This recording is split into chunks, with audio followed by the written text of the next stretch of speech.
Take a slow, deep breath and let it go. Let the tension in your shoulders melt. Feel the weight of the day gently slip away. You're safe now, calm, warm. Let your eyes rest, your hands go still. In the early spring of the year 1293, the air smells faintly of wet earth and smoke. Dew clings stubbornly to every leaf and thatched roof. You awaken not to an alarm clock, but to the crowing of a rooster standing just outside your cottage door. Though calling it a cottage is generous. It's more of a slumped-together shack made of timber, packed mud, and straw. It should be beautiful, but you're already behind.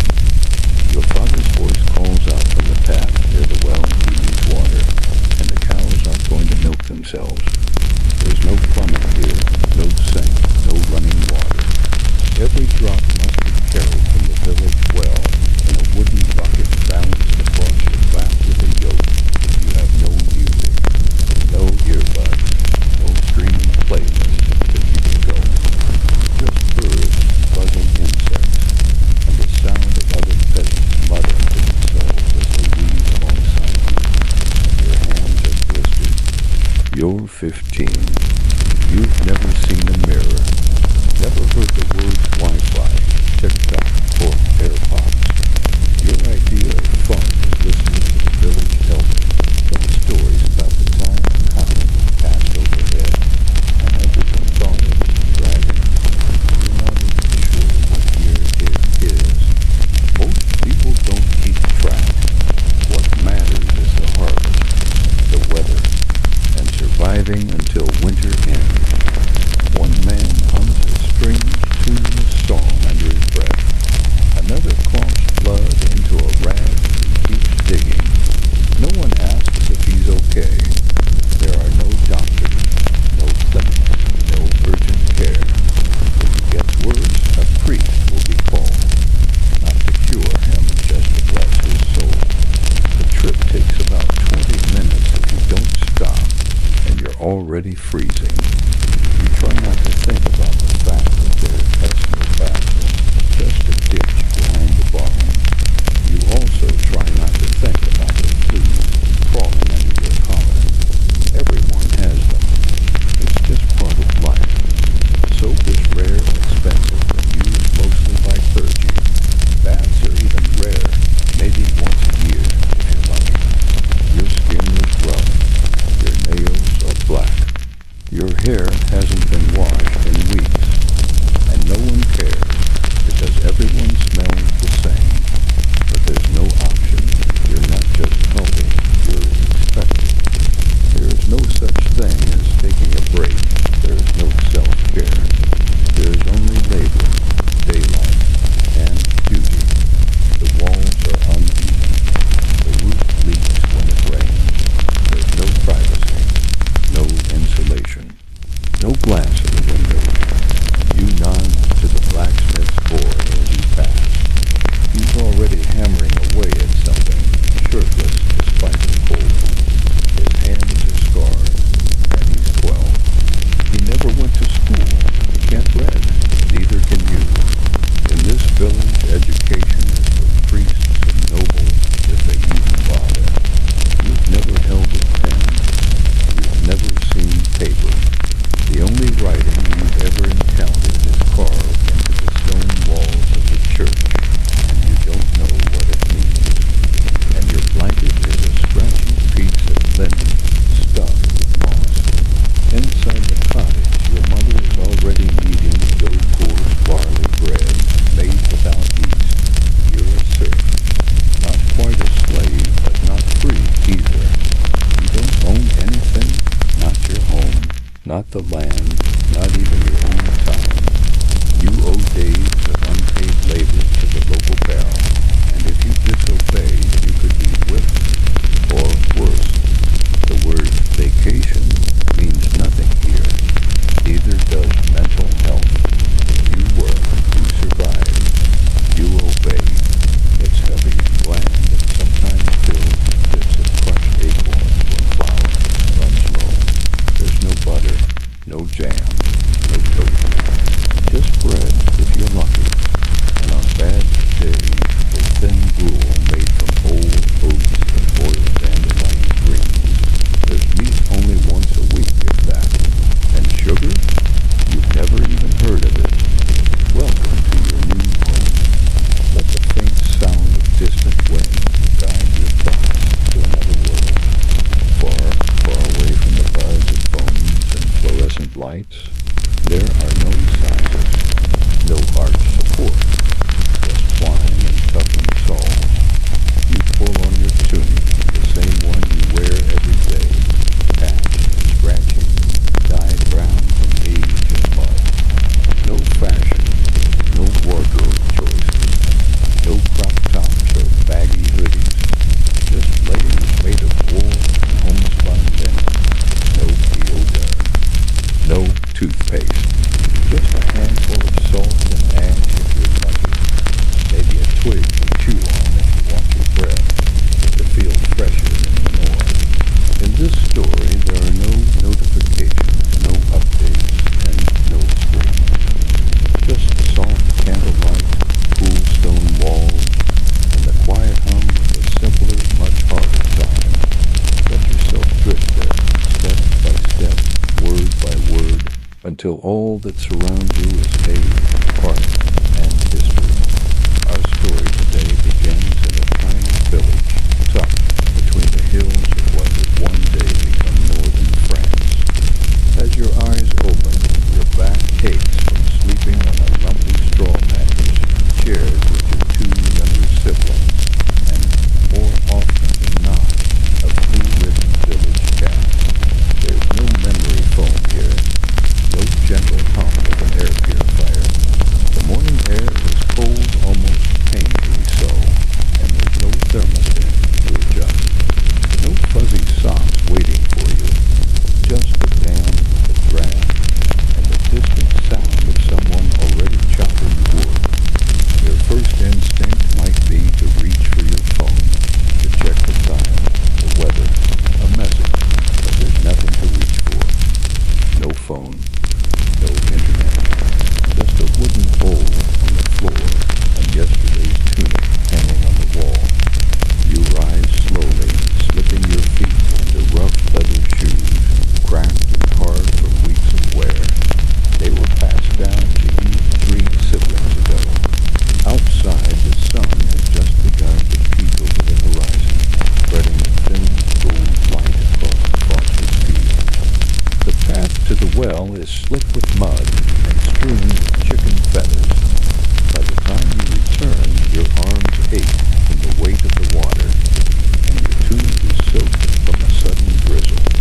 Your siblings help herd the geese out to graze, and you're sent to the Lord's land to weed the barley field. Hours pass slowly, marked only by the sun's climb overhead and the aching of your knees.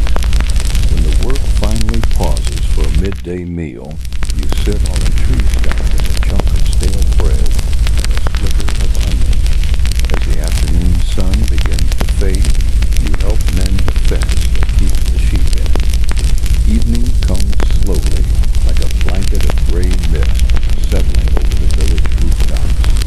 The sky turns to a soft lavender, and smoke from dozens of hearths begins to twist into the air, thin and sweet with burning peat. Your muscles throb with a quiet ache, the kind that sinks into your bones after a long day of bending and lifting and trudging through wet fields. You don't get to collapse on a couch or scroll through your phone. There is no couch. There is no phone. When it's dark, you sleep. When it's light, you work. That's the rhythm. That's the whole clock.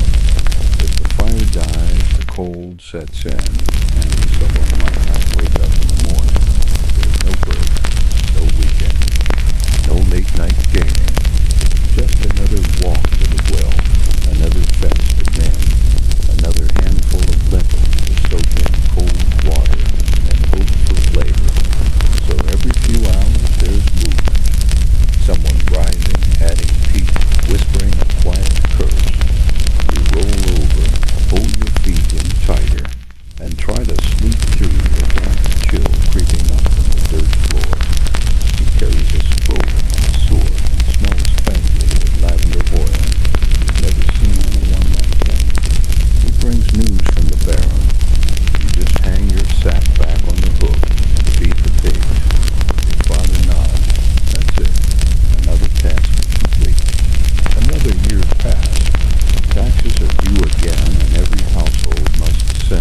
one able-bodied person to work on the Lord's road for free for 3 weeks.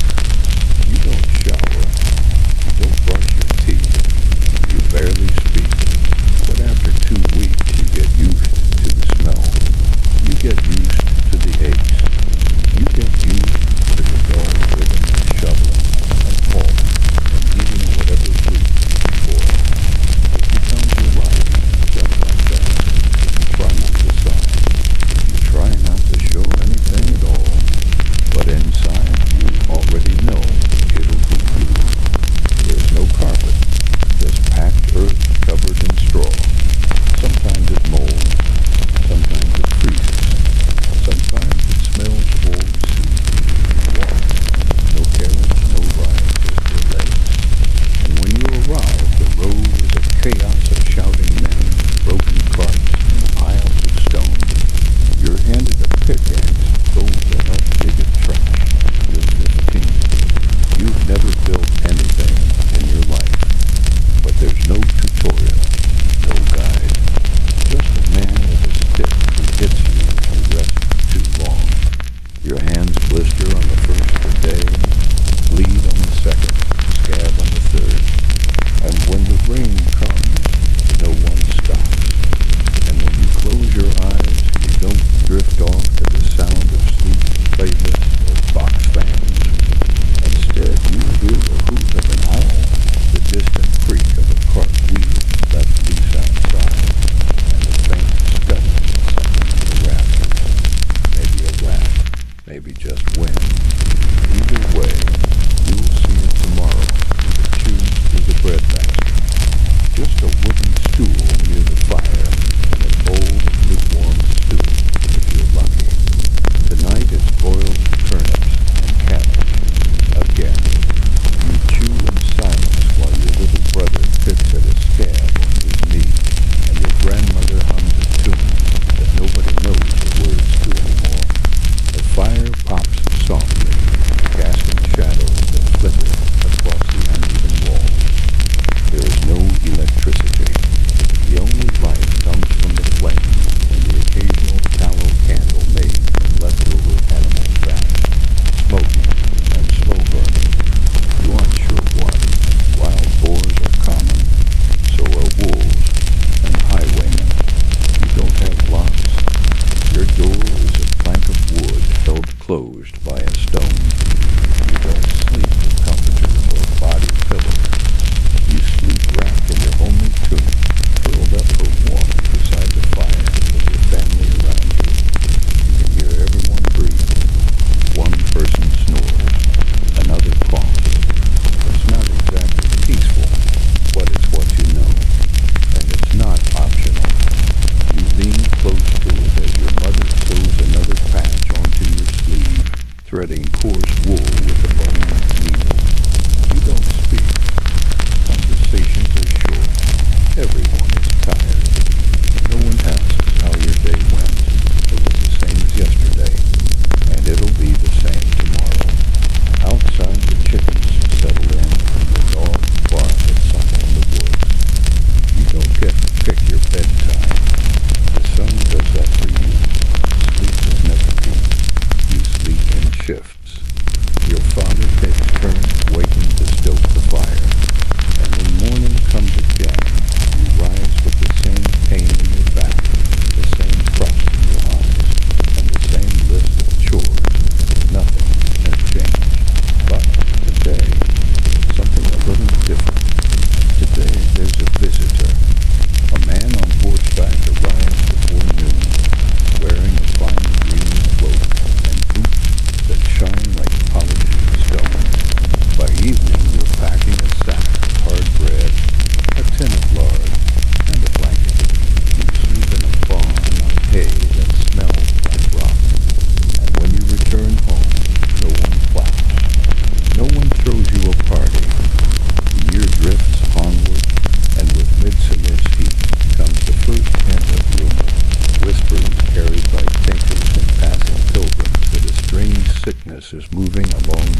priest orders the body burned beyond the hedgerow. You help carry tinder, choking in the acrid smoke that follows. Inside, you sit near the hearth whenever, spinning coarse wool into thread, while your mother knits new socks. Small luxuries you would have dismissed back in your warm, stream-bright life. You find comfort in the rasp of wool against your fingertips and the predictable hiss of sap in the fire. In the slow cadence of stories, the priest now tells the psalms. Tales of saints who crossed deserts barefoot and martyrs who sang even as flames licked their feet. You still long sometimes for glowing pixels for laughter, stitched into meanings for music that thumps through earbuds. Yet here, the hush between crackling logs becomes its own playlist, low and grounding like a heartbeat shared by everyone in the room. You close your eyes, and the dark is not an enemy, but a quilt that tucks itself around your limbs. Outside, the wind moans through bare branches, and you know it is only wind, nothing with teeth. You breathe slow and deep, and let the fire paint soft orange patterns on the inside of your eyelids, until even the memory of buzzing screams dissolves into the ancient quiet of wood and wool, ember and ash. 2 days later, the blacksmith's wife develops a fever. Within a week, half the huts display small bundles of roof tied above their doors, symbols of quarantine. Work continues because it must. Cattle need water, grain must be cut, children must be fed. But every chore feels slower and heavier, as though the very air has thickened. No one hugs. No one sings. Even your grandmother's hummed lullabies fade into silence. She fears the breath that carries melody might also carry death. In the evening, you sit by the hearth, eyes fixed on the flames, and imagine glowing letters scrolling across the fire screen, telling you how many are sick, how many are safe. Instead, there is only crackle and pop and a low murmur of prayers. You spend an evening collecting the brittle wood, the resinous scent clinging to your hair. The miller's son suggests raiding the Lord's granary, and for a heartbeat, you almost agree. You learn to lace cloth soaked in wine over your mouth when tending the sick. You learn to brew teas of juniper and knit for those who can swallow. You learn the weary gentleness of closing a corpse's eyes. Weeks pass. The plague flamed gutters, leaving ashes of grief and empty stools around every fire. One dawn, a robin sings outside the window slit, and for the first time in months, no bell tolls. You step into the yard and feel the crisp bite of late autumn on your cheeks. The sky is pale blue, shredded with rose gold clouds, and smoke curls upward in lazy threads instead of urgent pillars. You have survived. But survival has a cost. Your hair is ragged, the ribs show beneath the tunic, and when you look in the water barrel, you barely recognize the shadowed eyes gazing back. But memory of the stocks, lash, and rope holds your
single room, your brother wheezes in his sleep. You count each breath until dawn seeps gray through the window slit. Yet the story goes darker each week. Black swelling beneath the lawn. Of men who fought crimson frost collapsing before the hourglass sang. One evening, while you cut thistles on the barley road, the village bell pealed 3 slow notes, a summons for all to gather. The priest stands beneath the linden tree, sweat beading on his varnished scalp, and his voice trembles as he tells you the sickness has crossed the nearest river. Merchants have brought word from the market town, old streets silent, doors painted with ash, carts piled high with the dead. You watch your father's jaw tighten. He remembers a fever season from his childhood, though he never speaks of it. That night your mother mixes yarrow and wormwood into weak beer and insists you drink. It tastes like rust and weeds, but you swallow, because fear tastes worse. Days shorten, yet the air remains hot and close, heavy with the buzz of insects around the dung heaps. The sickness reaches you on a morning that smells of wet hay. Summer burns away, and an early frost withers the cabbage before it heads. Hunger shadows every doorway. Yet in suffering there is strange rhythm, and soon the village moves like a single organism, silent, cautious, but still alive. Winter returns with quieter footsteps than last year, as if humbled by the plague's devastation. Snow drifts soft and light across the thatch. The seasons roll on without ceremony, and now it's autumn. You don't mark time with calendars or countdowns just by the change in the wind and the way the shadows fall at evening. Each one matters. Your family stores them in a pit lined with straws and prayer. It scrapes across the rooftops and piles against the doors like a warning. The fire becomes the center of your life now. You sit by it every night, poking at the embers, watching the way the light dances on your fingers. Not tropical beaches or sunny vacations. Just warmth, a warm bed, a thick blanket. The earth is soggy, full of rot. You help your father dig new furrows in the field, your boots sinking with every step. The ox is sick. You whisper to it as you walk beside it, hoping your voice will keep it moving. If it dies, you'll plow with your hands. You've done it before. Your fingers still remember the shape of the splintered yoke. Chores, feed,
skin's cracked and your lips bleed, but it's the only warmth you have.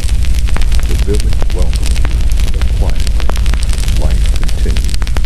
The fields need sowing, the roof needs patching, and no one asks you what happened out there. Not really. They don't want to know. They have their own pain, their own scars, their own winters. You wrap your hands in linen and old socks, but the cold still seeps in through the walls, through the stone floor, through your bones. Your mother salts the meat from the last pig nothing wasted, not even the hooves. You help boil down apples into a thick brown mash that will serve as dessert for weeks. It's not sweet, but it's something. The older kids steal turnips and blame the goats. No one laughs. There's too much to lose. These rustle like parchment overhead as you follow behind your mother, helping gather firewood and checking the mushroom traps near the edge of the forest. The days are shorter. The cold settles in sooner. Just a cough that won't stop, a fever that doesn't break. You see a man collapse in the snow while fetching wood, and no one moves to help him. Everyone just watches from their doorways. If it's bad, they say the priest will come, but he doesn't always come. And when he does, he only brings oil, not medicine. There is no medicine. There are no hospitals. There are herbs and prayers and the mercy of whatever force you believe in. There's a quiet tension, now one, that creeps into every corner of the village. Winter is coming, and with it comes hunger. Not poetic hunger, real hunger. The kind that knots your stomach and makes your cheeks hollow. You've seen neighbors starve before. Try not to think about it.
without a bath. You've worn the same tunic through 3 seasons. You've killed rats with a stick. You've cried only once in the woods where no one could hear you. Your teeth ache in your jaw. Your left foot still turns inward from that fever last year. There's no medicine. There's no explanation. Just discomfort that becomes background noise. Life is loud and quiet all at once.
Just dirt and sun and more dirt. You catch your reflection in the bucket once and barely recognize yourself.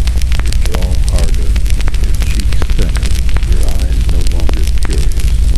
Just watching, just waiting. It is the busiest time of year, and the most dangerous. Your arms burn with the rhythm of it. Cut, lift, stab, repeat. Your throat is raw from dust. The straw clings to your hair. But you don't stop. No one does. Not for the heat. No bonus. No applause. Just survival. Just breath. Not for the sores on your hands. Not even when someone faints in a far field and has to be dragged under the shade of an old apple tree. You work because work means food, and food means life. If the harvest fails, winter will be cooler than ever, and you chew slowly. You listen to the crickets. You let the warmth of the evening settle into your bones like honey. The wind moves through the trees and carries the smell of damp earth and baking stone, and you realize this is the closest thing you'll ever have to peace here. You dream about it now, not the kind of dream where you fly or fall, but the slow creeping kind, where you forget to reap the last field, and the frost arrives early, and the guilt settles like snow in your gut. You wake up before dawn drenched in sweat, condensed as a warning. You don't count down the days until you're rescued, because there's no countdown, no rescue, there's just this. So you work harder. It's been nearly 2 years now. You've lived without screens, without music, without lights, without processed food or sleeping in. You don't speak like you used to. Your sentences are shorter, sharper. You don't ask as many questions anymore. The world doesn't reward questions here. It punishes them with extra work, suspicious glances, or the quiet shrug of a person too tired to explain. You don't know how to dream in this time. You only know how to endure, and still, you endure. In late August, your cousin gives birth on the packed dirt floor of your cottage. You're there. You hold the boiled rags. You fetch water. You stare as she clenches her jaw and bites down on the leather strap to keep from screaming too loud. She's warm, fragile. Her head smells like ashes and milkweed. She opens her eyes and looks at you like you matter, like you're part of something older than cold floors and broken tools and aching bones. And for the first time in months, you feel something soft press against your chest. Not happiness, not hope, but purpose, a whisper of it, a nudge. The midwife works quickly, her hands practiced and steady. There's no hospital, no pain relief, just instinct and hope and years of doing this by firelight. When the baby finally cries, it sounds like a bird caught in thorns. Everyone exhales, but no one claps. The world does not celebrate new life here. It simply makes space for it. That night, you hold the baby in your arms. The harvest approaches. You join the others in sharpening blades, stacking baskets, checking the granary for rats. The sides sing through the barley. The grain falls in golden sheets. And when it is over, when the grain is stored, and the last sheaf blessed in a quiet ceremony with oil and smoke, you sit in the doorway of your cottage with a bowl of lentils and flatbread. There's no reward. And in that moment, something inside you shifts. You don't look up at the stars and wish for Wi-Fi anymore. You and the earth, and the slow, quiet rhythm of living in a time that never cared whether you liked it. Autumn curls in slowly, like a cat at your feet, brushing golden light through the canopy, and scattering dry leaves across the path to the chapel. The days are shorter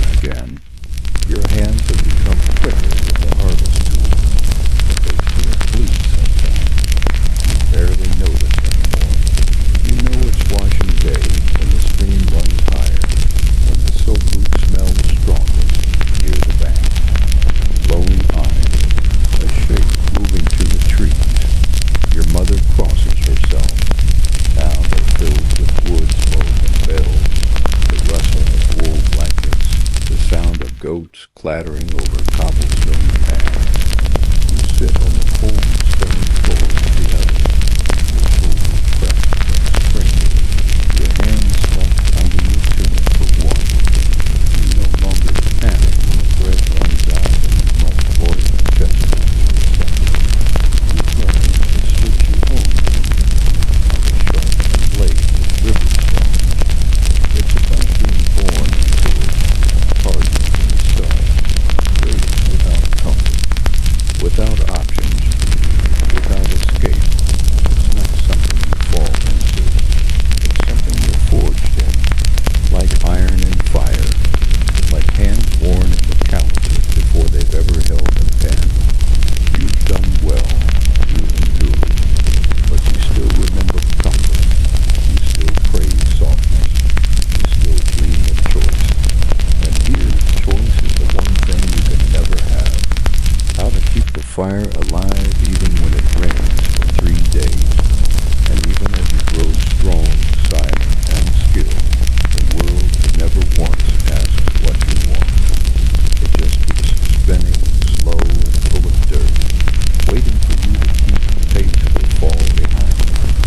You've become a different person. Not better, not worse, just changed. The light flickers across the arches. He reads stories of saints in storms, of martyrdom and miracles. Some nights he reads about punishment, other nights about patience. You don't always understand the Latin, but the sound of it is enough. It lulls you into a place between thought and sleep, a place where things are slow, sacred, simple. You dream of storms rolling in over the hills and of your own footsteps, worn into the same muddy path you've walked since the day you arrived here.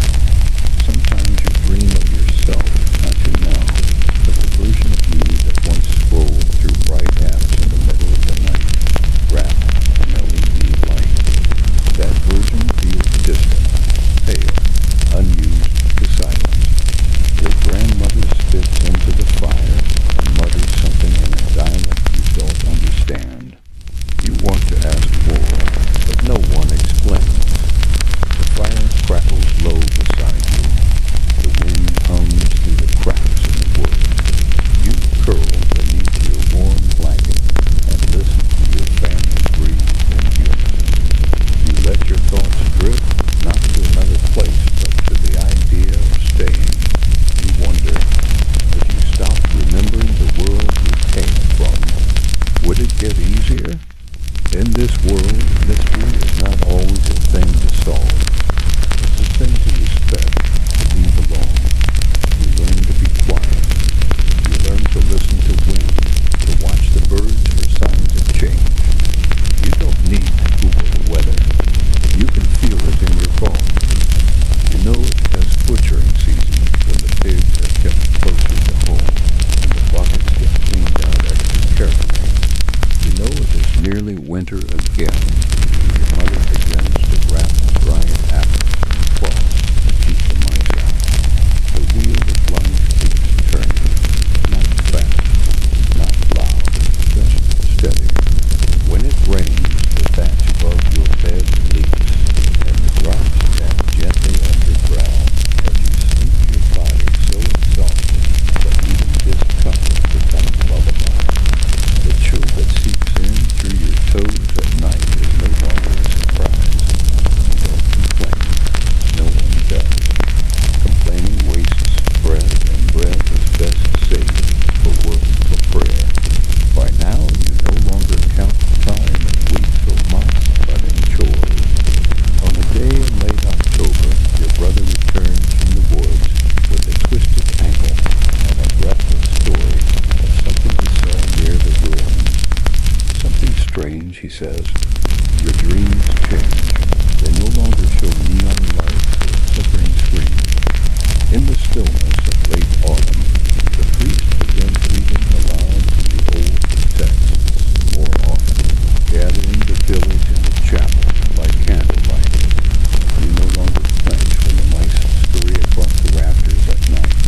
But even with all of this, you still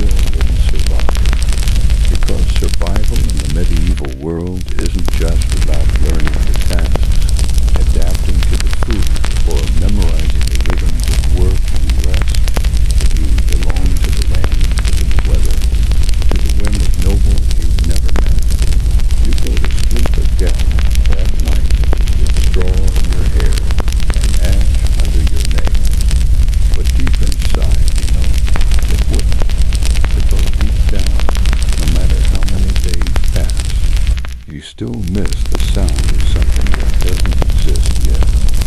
The winter that follows is the hardest one yet. The wind howls through the cracks in the thatch, as if it's trying to speak, and some say it does. Whispers in the dark about spirits and hunger and the old gods who still watch from the hills.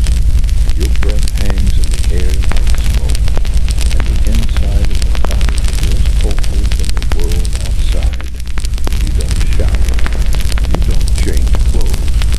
You simply exist in layers wool upon linen upon whatever scraps you patch together. Your boots are still too tight. Your toes have grown crooked.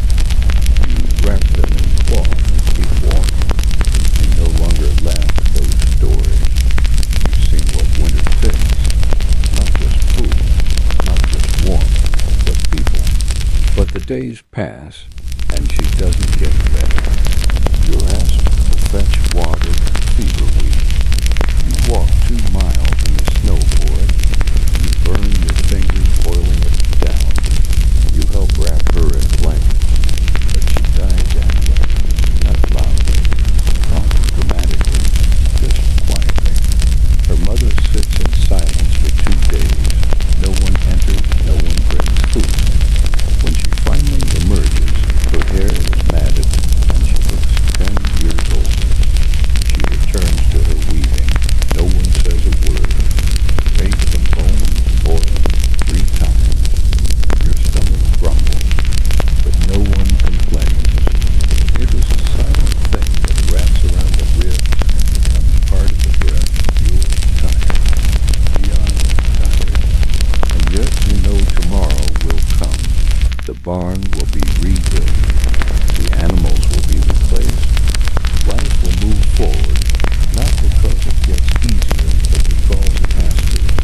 But because you still remember a world where care was automated, where comfort was expected, where emergencies came with responders and apps and instructions. Not of warmth, but of stillness. You stand alone in a field where no one calls your name, and the wind doesn't bite. And when you wake, your eyes are damp, and you don't remember why. You sit up slowly. The fire is out. The house is quiet. You step outside and look at the stars. So many stood still. And you think maybe, just maybe, you've finally begun to belong here. And still the sun rises. And still the bees hum. And still you must chop wood. The elder sings something older in language. The youngest children toss dried flowers into the flame to ward off death. You don't know if it works, but when the flames rise and the smoke coils into the stars, you feel something stir deep in your chest. A quiet ache, a longing for something soft, something gentle, something modern. The kind you've only heard once before. You see people emerging from doorways, barefoot and blinking. The priest runs past, his robe lifted, his face pale. You learn to chew slowly. You learn to take smaller bites. You learn to thank the bread even when it's burned or hard or missing entirely. Quietly, like breath slipping out in the night. No hoses, no sirens. Just human change and shouts and the panic of smoke. The heat is unlike anything you've felt. It doesn't warm you, it devours. You choke on ash. You throw water until your arms tremble. The flames rise like a beast and take 2 goats, a shed, and nearly the apothecary's roof before it dies. And still you fight it. Still you help. Because no one else is coming. And because in this world, if you don't show up, someone dies. You wait each day with stiff fingers curled inward like dry leaves. Sometimes it takes 10 minutes just to get your boots on. Some days all you eat is broth. On the longest night of the year, the village gathers around a communal fire built in the center of the square. The priest leads a prayer. You think about heated blankets. music that doesn't come from lips and leaves. About a bath where you don't have to share the water with four others and a dog. You think about laughter, deep chats, the warm blue glow of the stream, the ability to know anything instantly just by asking the time to find a new bottle. For the first time in months, the memories don't make you sad. They make you angry. Because here, in this cold, flickering world, you can know every herb for cough, every blessing for childhood, every way to patch a leak in the roof, and still, none of it feels like enough. You can do everything right and still lose. A girl in the next cottage falls sick. She's 7. Her mother says it's just a fever. You learn this too. In this world, grief is not loud. It is not performative. You dream again, not of screams this time, but then a bell rings. A sharp, clear bell that cuts through the quiet like a blade. It's not a prayer bell. It's a warning. Fire. A barn is burning. You join the others at a rush with buckets. There's no fire brigade. Later that night, when your clothes reek of soot and your lungs burn, you sit by what's left at the bar and watch the sparks rise into the dark. And again you realize this is why Gen Z wouldn't survive here. Not because you're weak, not because you're spoiled. Here it's just you, and no one is coming to save you. The weeks that follow the fire pass in a haze of smoke and splinters. The barn is rebuilt slowly, plank by plank, nail by handmade nail. You help cut timber in the forest nearby, dragging it through mud with aching shoulders and blistered palms. There are no machines, no power saws, just saws with dull teeth and ropes made of hemp and willpower. Every log weighs more than you, but you lift anyway. He wears a red sash and smells of pine resin and sweat. You tell stories in exchange for bread and a place by the fire. You listen from the floor, head resting on your arms. You no longer drop the spindle or tangle the threads. You spin as you walk, as you talk, even while listening to the priest's sermons. Your hands have become their own mind, always doing, always moving. A world you were pulled from, dropped out of like a loose apple from a cart. You still remember warmth without chopping wood, food without killing something, love without needing to earn it through sweat. You remember self-care. You remember options. Here, there are none. You get what you're given, or you take nothing. You work, or you starve. You kneel, or you burn. And that knowledge, that knowing, is what keeps you separate. That is what would undo you. It calms you. You begin to understand why the old women never stop. Movement is peace here. Stillness is danger. Stillness invites hunger, sickness, woe, memory. His voice is slow, melodic, unlike the villagers. He sings of cities where bells toll at every hour, where bridges shine with oil lamps, where people sleep on cushions filled with goose feathers. He describes silk that feel like water and food you can eat with your fingers and still be called noble. Not because you're asked, because you're expected.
lavender for the rafters.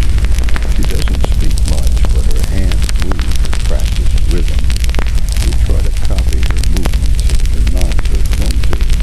She doesn't correct you. She simply redoes them when you aren't looking. That means work. You take off your shoes and wade in, water like ice slicing across your ankles. The current pulls at you, and the silk makes you slip once, twice. You catch yourself on a beam and laugh loudly for the first time in days. It echoes in the trees. No one laughs with you. They're too tired.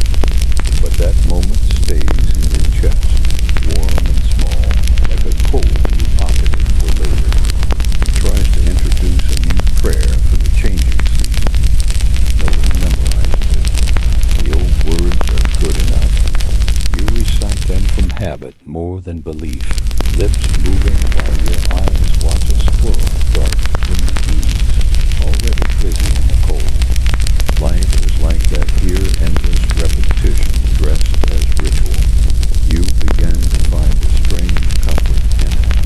You're sent to the river again, this time to help repair the broken footbridge. After the bridge, you are allowed a day to rest. That evening, as the candles flicker against the windows, a traveler arrives. He carries a lute. You drift off somewhere in the middle of the story, eyes heavy, breath slow, but it fades.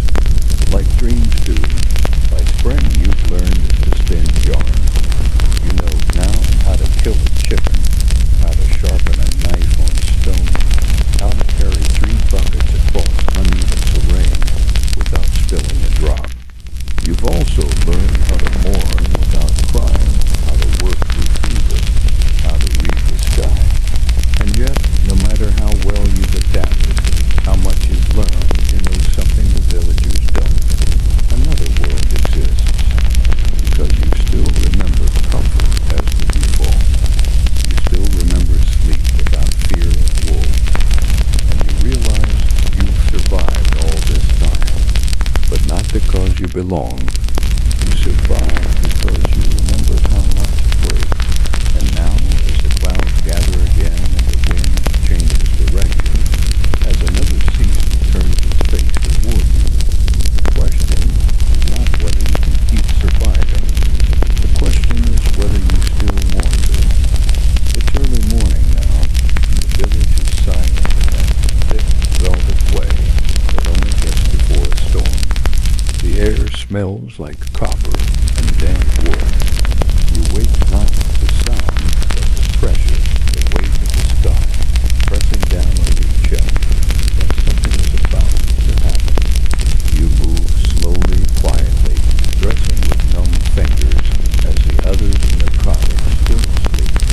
You step outside into a windless world, the clouds hanging like bruises over the hills. There's no forecast, no Doppler radar, no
it without question. You chew slowly. You say thank you. That's what life has become, gratitude for the smallest of kindnesses. By nightfall, the fire is low again, and your boots are still wet. You bring your socks out near the door, and hang them on a crook peg. You sit by the fire with your knees tucked to your chest, arms folded over them, watching the light flicker. Your grandmother snores quietly. Your little brother mumbles in his sleep. The world is quiet. There are no headphones, no playlists, but the fire makes its own kind of rhythm. The hiss of sap, the creak of settling wood, the breath of those you share space with. And in that silence, something soft arrives, not peace, exactly, but stillness, a gentler stillness. You've been here so long now that the memories of your other life come less often, and when they do, they no longer hurt. They feel like something that happened to someone else. You know how to live without it. You've proven that, but even as you settle into this life of rhythm and ruin, you know the truth, the same one you knew on the first night in that straw-filled bed. You weren't made for this world, not truly. You can adapt. You can endure. But you can't erase the imprint of convenience, access, of choice. This world wasn't designed for the tender-hearted, the curious, the ones who ask why too often. It was built for obedience, for repetition, for survival without softness. And you, for all your growth and grit, still carry softness in your spine, still carry hope. And here, hope is dangerous. It makes you hesitate. It makes you dream. You lie down one last time, curled into the blanket that still smells faintly of goats on edge, and close your eyes. The fire burns low. The wind howls once more outside. The rain returns, softer now, tapping the thatch like a lullaby. Your chest rises and falls, slow and steady. You've survived another day, but deep in your mind, behind the calluses and the cold, a voice still whispers, "This isn't home." And that's why you wouldn't survive medieval times, because part of you still remembers what it felt like to be warm without earning it. And that part of you would never let go. Not really. Not ever.